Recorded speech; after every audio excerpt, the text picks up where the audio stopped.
যে এটাকে আমি সুন্দর করে ডাটাগুলোকে কুচলিয়ে কুচলিয়ে ধুয়ে নেব, ঠিক আছে? কারণ হচ্ছে ধোয়া তরকারি যত বেশি হবে স্বাদ তত বেশি হবে। আর ডাটাগুলোরে ধুয়ে টুয়ে নিয়ে আসছি সুন্দর করে।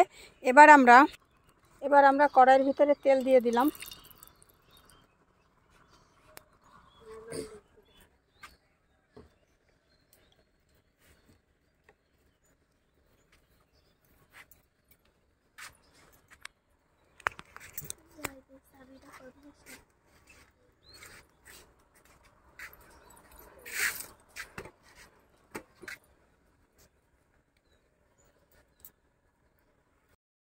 তো এবার আমরা যেটা করব, আমরা একটু পরিমাণ মতো পেঁয়াজ কুচি দিয়ে দেবো। বিসমিল্লাহ, পেঁয়াজটা তো বেশি হয়ে গেল মনে হয়।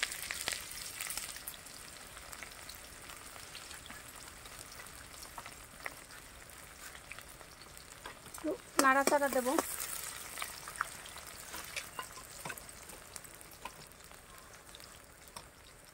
পেঁয়াজটা হয়ে গেছে, এবার এটার সাথে আমি রসুনটাকে একটু ছেঁচে দিয়েছি। তো আমাদের পেঁয়াজটা এখন কিন্তু মোটামুটি হয়ে গেছে। এখন আমরা তরকারিটা দিয়ে দেবো। বিসমিল্লাহ।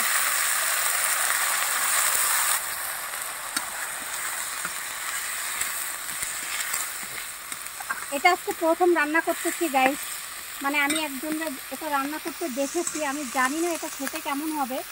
তো দেখা যাক, আল্লাহ ভরসা।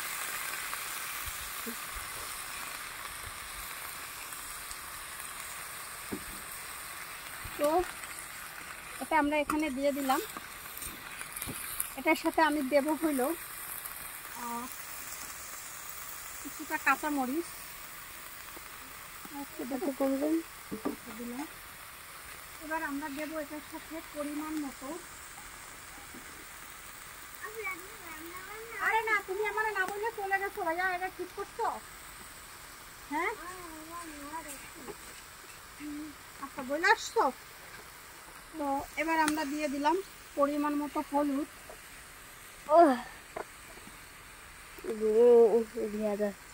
হইতেছে তাই, ওকে।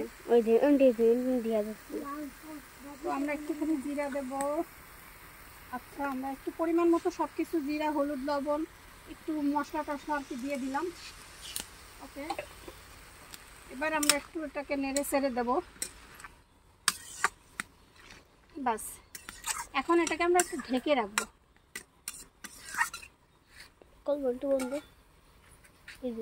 এখন এই যে ভাজিটাকে আমি একটু করব, ঢেকে রাখবো। এই যে আমার ভাজিটা হচ্ছে, আর আমরা এই যে গল্প গুজব করতেছি।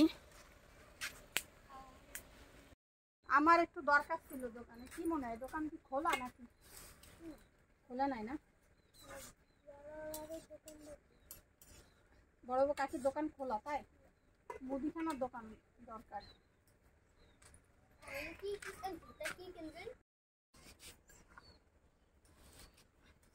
পরিমাণ মতো নাড়াচাড়া করে দিই। লবণ কি আর একটু দেবো নাকি? ওই মশলাটা নিয়ে আসো দি বাবা।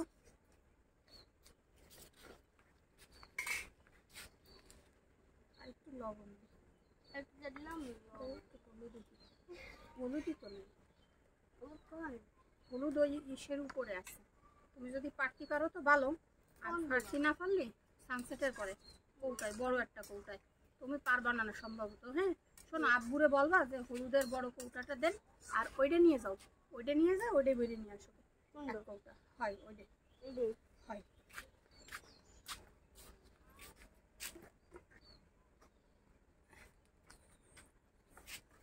যাও তাড়াতাড়ি নিয়ে আসো, রোদ একটু চড়ছে, আমার একবার তরকারি রাঁধতে পারলাম না।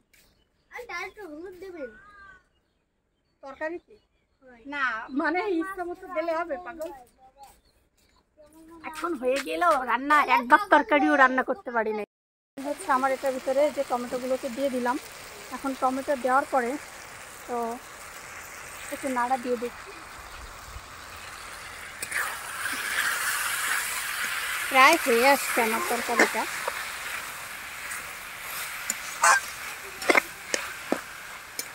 একটু শুকনা শুকনা হোক, নাহলে আমার এই যে তরকারিটাকে আমি এখন নামিয়ে নেবো। এটা আমার হয়ে গেছে, আসলে রান্না করতে বেশ দেরি হয়ে গেল আজকে, তো বেশ একটা ইয়ামি ইয়ামি হয়েছে। আশা করছি রুটি বা ভাত দিয়ে খেতে ভালোই লাগবে। এখন এটাকে আমি নামিয়ে নেব। এই যে জানি না এটা খেতে কেমন লাগবে, বুঝতেছি না, তবে মজা হয়েছে। আমি একটুখানি খাইছি, ভাত দিয়ে খাই নাই কখনো। এটা আমার নতুন তরকারি। তো এটা ছিল আমার ওই যে ফুলকপির ডাঁটা ভাজি, মানে ফুলকপি আলাদা ভাজি করলাম আর ডাঁটাগুলোকে আলাদা ভাজি করলাম, একটা আলাদা টেস্ট হয়ে গেল। আর টাটা, বাই বাই।